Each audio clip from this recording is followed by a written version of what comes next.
Perfecto. Aquí todavía me sale un... Ahí sí.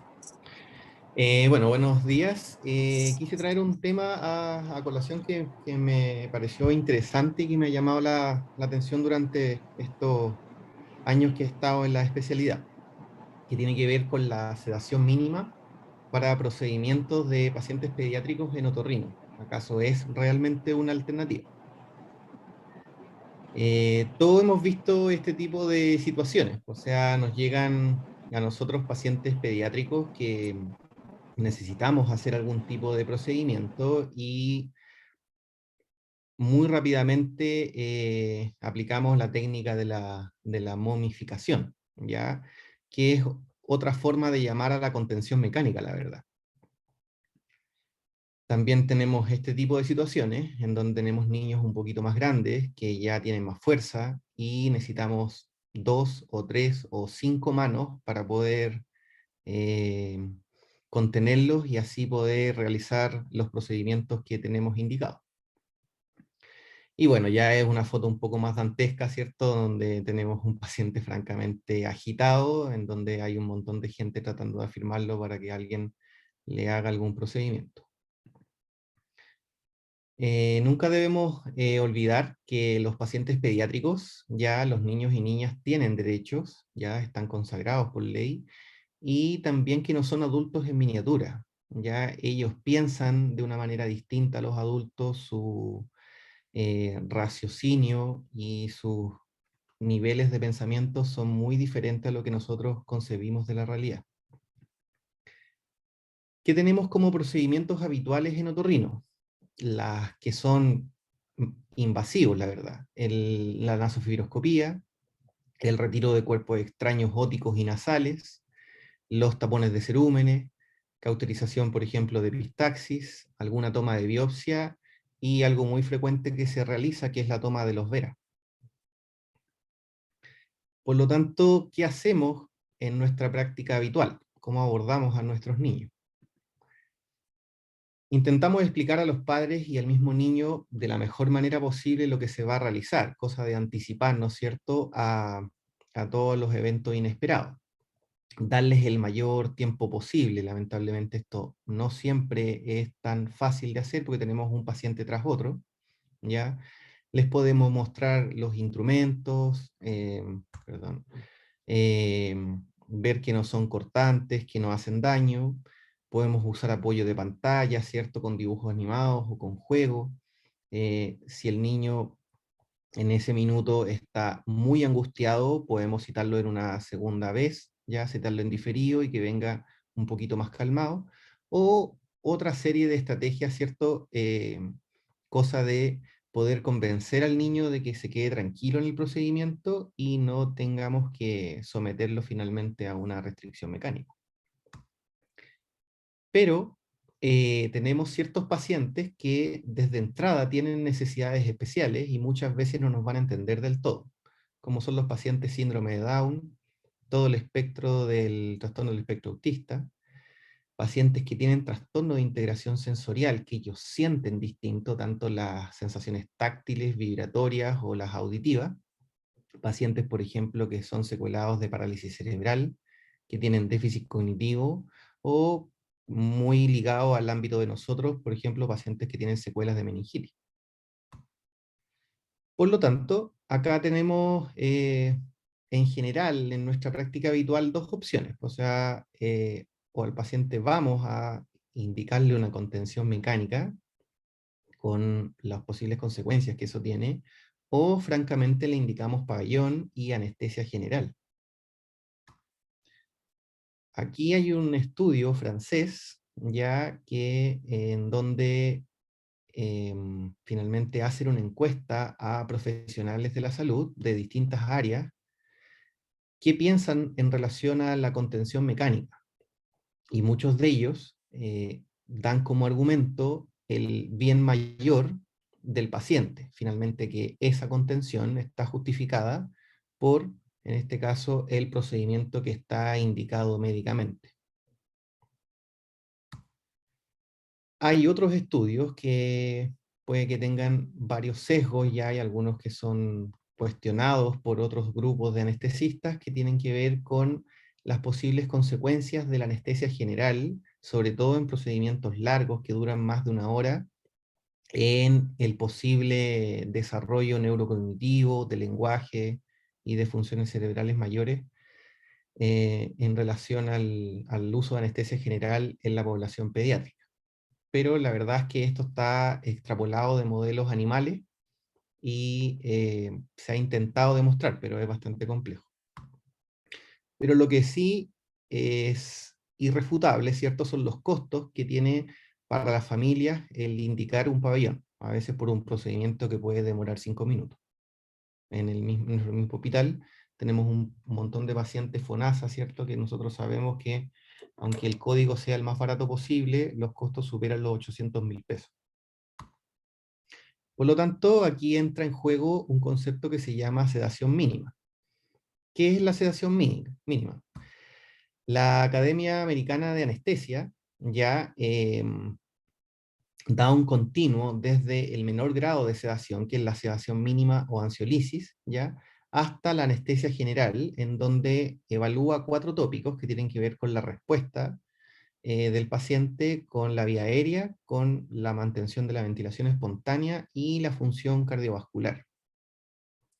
Si nosotros nos damos cuenta, en la primera columna, ¿cierto?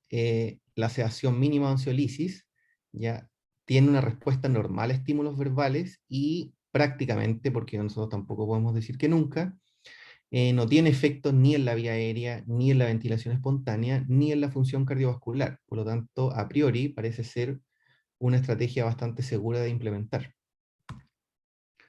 Aquí hay algunos sedantes frecuentemente usados en pediatría que están aprobados, ya como el midazolam, fentanil, la ketamina, la dexmedetomidina, que es el que nosotros conocemos como Precedex, el etomidato y el propofol, ya con sus distintas vías de administración. Y lo interesante es que muchos de ellos permiten la administración por vía oral o por vía intranasal. Y también tenemos algunos otros que nosotros conocemos también en nuestra práctica, tanto de médicos generales de zona o un poco desde el área más pediátrica hospitalaria, como el hidrato de cloral, ya que es se puede administrar en jarabe o en supositorios, que este es un medicamento que no es benzodiazepínico y no es opioide, es un sedante, ya que no se sabe muy bien el mecanismo de acción, pero que ha ido un poco en retirada por la incorporación de nuevos medicamentos que tienen un perfil más seguro en cuanto a a los efectos adversos. Y por otro lado, tenemos un gas que es el óxido nitroso, que está ampliamente ocupado en el área dental, ya sobre todo, que es un gas sedante, que a concentraciones bajas, menores al 50%, produce ansiolisis y una sedación bastante bien controlada. Pero lo que involucra obviamente es tener todo un protocolo de administración de gases, porque esto tiene que estar administrado de forma continua para que tenga su efecto real. Por lo tanto, en esta presentación yo solo voy a abarcar de manera bien somera lo que es el midazolam y el Precedex. ¿Qué es lo que es un sedante ideal? Ya que tenga que esté disponible en una presentación amigable. Por lo tanto, los niños, si le vamos a dar un jarabe, por ejemplo, o le vamos a administrar algún atomizador intranasal, que eso sea del menor volumen posible, que ojalá tenga el mejor gusto posible y los niños realmente se dejen administrar. Que tenga un inicio rápido del efecto, que produzca una sedación suave con un efecto ansiolítico, que tenga un tiempo de acción lo más conocido posible, que ojalá no tenga efecto adverso y que tenga una recuperación rápida y fácil. Hay bastante literatura ya en relación a grupos ya internacionales, porque esto en los países desarrollados está ampliamente usado, ya que tiene que ver con cómo ellos comparan los efectos, por ejemplo, del midazolam oral en sedación mínima y sedación moderada en pacientes pediátricos. Ellos comparan incluso combinaciones de sedantes ya para poder ver cuáles son los más costo efectivos O incluso hay algunas publicaciones mucho más antiguas, ya que ahí a la derecha, desde el año 99, que es un grupo de pediatría de Estados Unidos, en donde ellos ocupan combinaciones de ketamina con midazolam, e incluso con propofol, ya para poder drenar abscesos periamigdalinos en la urgencia en pacientes pediátricos y así evitar el pabellón central. Por otro lado, también se han hecho estudios dirigidos hacia los padres.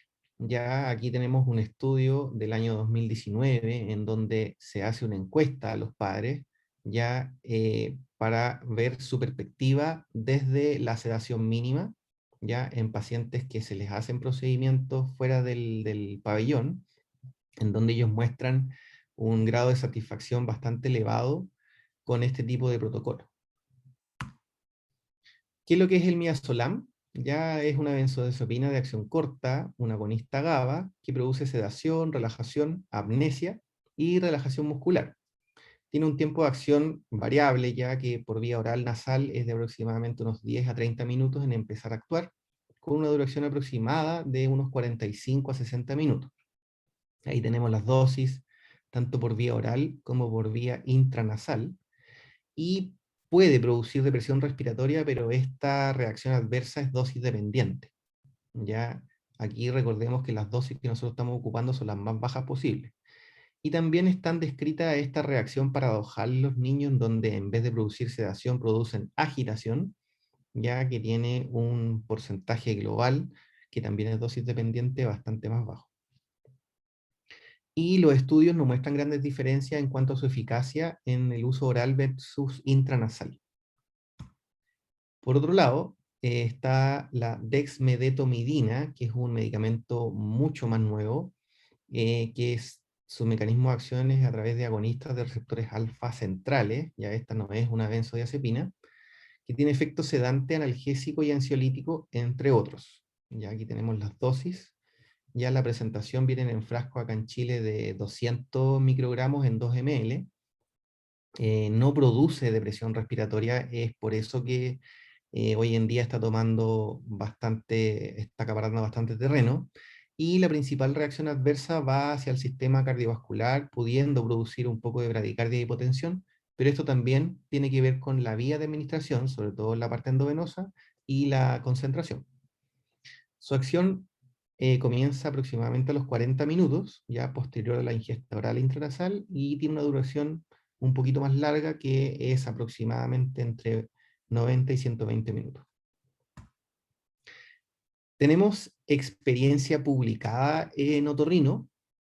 La verdad es que sí. Ya este es un estudio indio que fue presentado en la Academia Americana de Otorrino, ya en donde ellos hacen un ensayo clínico controlado, doble ciego, en relación al uso del midazolam intranasal, y ellos usan hidrato de cloral allá. Recordar que en Estados Unidos el hidrato de cloral se retiró del mercado hace un par de años atrás, en donde estudian el tema de la sedación en los VEA. Ya está dirigidamente, o sea, principalmente al tema de los VEA, en donde ellos concluyen que el hidrato de cloral y el midazolam son ambos seguros y eficaces para procedimientos pediátricos que requieren sedación. Y ellos también concluyeron que el hidrato de cloral fue superior al midazolam intranasal, teniendo un tiempo menor de inicio del efecto, una recuperación más rápida y también una mejor satisfacción de los padres y los audiólogos.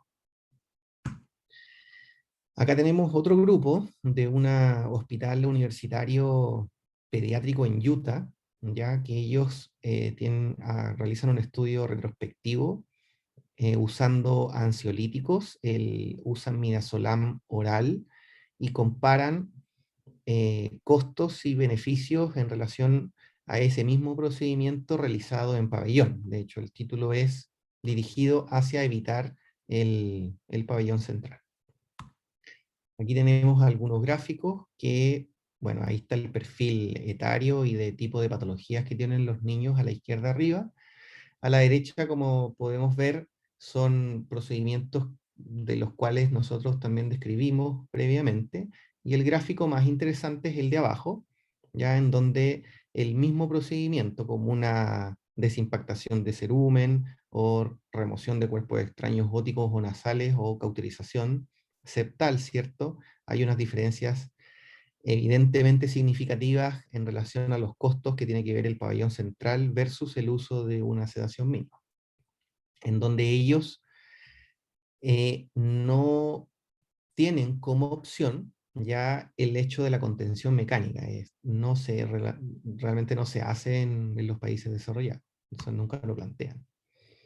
Y bueno, pues, parte de su conclusión es que este tipo de procedimientos desarrollados con protocolos que ya estén estudiados, ¿cierto? Son un mecanismo seguro, expedito, costo efectivo para realizarse como alternativa al pabellón central, y al menos este tipo de procedimientos con sedación mínima deberán al menos sugerirse a los, en este caso, cuidadores, ya versus los costos que tiene que ver el pabellón central. Y ellos también sugieren que gracias a lo que ellos han demostrado, ojalá se hicieran más estudios comparando ambas vías. ¿Tenemos alguna experiencia en Chile? Ya yo pregunté a varios staff y en varios lugares de los que yo alcancé a ver, y la verdad es que no. Me fue súper mal. No existe en Chile protocolos ni aproximaciones de, por lo menos de lo que yo pude averiguar. No sé si algún staff ahí tenga alguna experiencia en alguno de los hospitales que trabajen con la indicación de sedación mínima, y lo que más me respondieron es que en Chile en general se va rápidamente al pabellón, ¿ya? Pero lo que sí me llamó la atención es que en varios hospitales, sobre todo los hospitales pediátricos como Roberto del Río, Calvo Máquina, el hecho del uso de la contención mecánica está prácticamente en retirada, o sea, no, ellos no lo practican. Por lo tanto, algunas conclusiones, ya la sedación mínima, como pudimos darnos cuenta, es una alternativa razonable, segura, reproducible con una capacitación acorde, que podría ser ofrecida, ¿cierto?, en casos seleccionados, obviamente, donde las estrategias generales no funcionan o las condiciones especiales de los pacientes lo ameritan. Y esto evita los costos y eventuales complicaciones de la anestesia general y, por supuesto, la necesidad de una contención mecánica que puede producir altos niveles de estrés en nuestros pacientes pediátricos. Eso es, jefe. Muchas gracias, César.